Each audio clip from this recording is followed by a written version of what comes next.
Okay, so let's have a quick look at this example question. Very similar to previous year's exams questions and a kind of theme borrowed from the textbook. So we've got essentially what this comes down to once we read the question is we end up having two samples that we're interested in. So we have this 145 all male groups, of which 69 had a male in it, randomly selected male. Don't pay too much attention or don't worry too much about how the samples are sort of collected.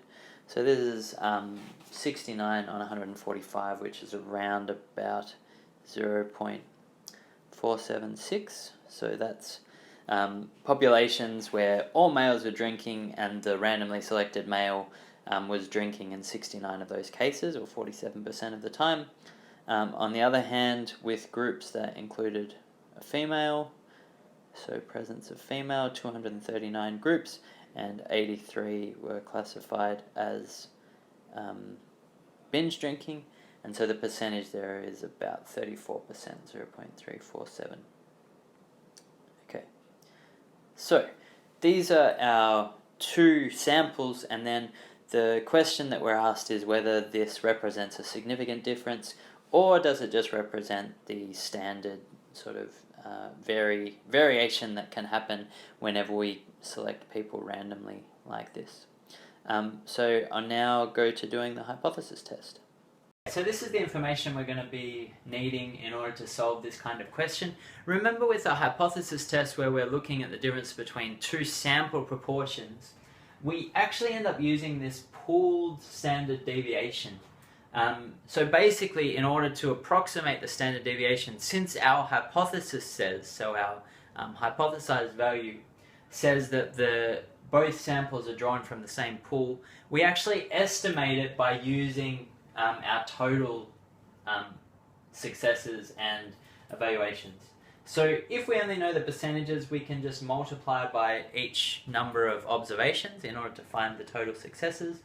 But in this case, we're given them properly, so we have 69 plus 83. This is the total number of random individuals observed that were binge drinkers, and the total number of groups that we surveyed. It's 145 plus 239, which gives us 152 on 384, so about 3.96. So this is our P hat pooled, which means that our Q pooled is just going to be 1 minus this, which is 0.604. Okay, so these are our bits of information that we need in the standard error here. So we're going to be multiplying both of those there and then dividing by N1 and N2 to calculate our standard error. So actually going to move backwards up. So that's the information we needed there. To calculate the standard error, this is going to be my 0.396 multiplied by my 0.604 over my N1, which is 145. So plus, same thing, 396 over 0.604 all over 239. Okay, and then so putting this all together and taking the square root, we actually get standard error of 0.05. It's about 5148, blah, blah, blah, blah, blah. So then it comes to doing this z-test and following the steps, all of the steps that's involved in that hypothesis test of the difference between two proportions for two samples. Okay, so although we did these calculations first, the real thing that we started, or the way that we start, is with our hypotheses. So remember, first we have the null hypothesis. And the null hypothesis is that the two proportions actually come from the same sort of general pool, that the proportion in both of the samples is actually the same. And so therefore it's that the two proportions P1 and P2 actually equal to 0. So that there is actually no difference between, in our case, groups that have all males in them and whether the random individual is binge drinking, or groups that involve a female and the random individual is binge drinking. Our alternative hypothesis then is just that these are different. So here, the question just asks whether there's any effect. It doesn't have to be lower or higher. So here, we're just saying that P1 minus P2 does not equal 0. So it's going to be a two-tailed test that we're going to be end up being interested in. Okay, so now we need to calculate this Z value. So the Z value here, what it's saying, the difference that we observe between the sample proportions minus the hypothesized difference, the null hypothesis difference, which is 0, divided by the standard error, which approximates the standard deviation, that gives us our Z value. So here it's going to be the 0.476 minus 0.347, so this minus 0, and then divided by our standard deviation, which is 0.0514. Okay. And this ends up giving us a Z value of I think it's 2.51. Okay. Now, we then need to look that up.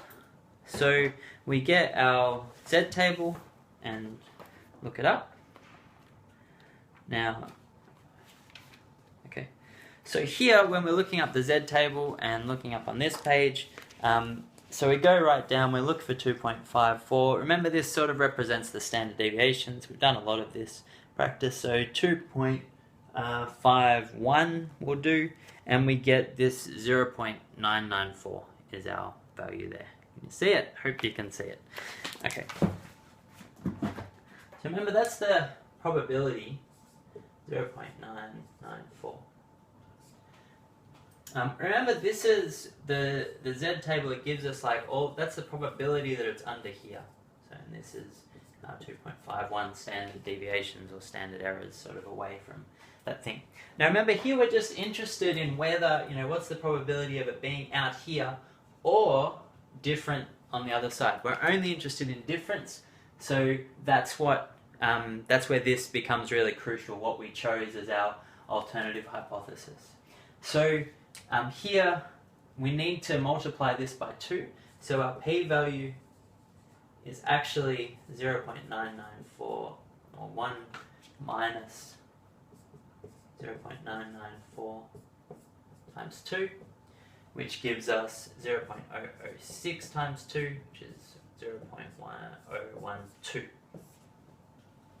And this is approximately a 1.2% chance. So we're basically saying that there's only a 1.2% chance that this difference in the proportions could have been observed purely by chance if they actually came from the same population.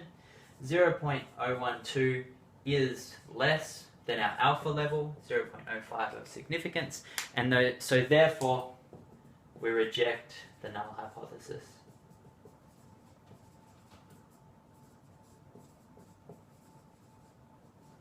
And so we assert that there is actually a difference between the two sample proportions. Okay, I hope that's helpful and that you're going well and that all your assignments are on top of everything and all that sort of stuff. Okay, have a good week. Bye.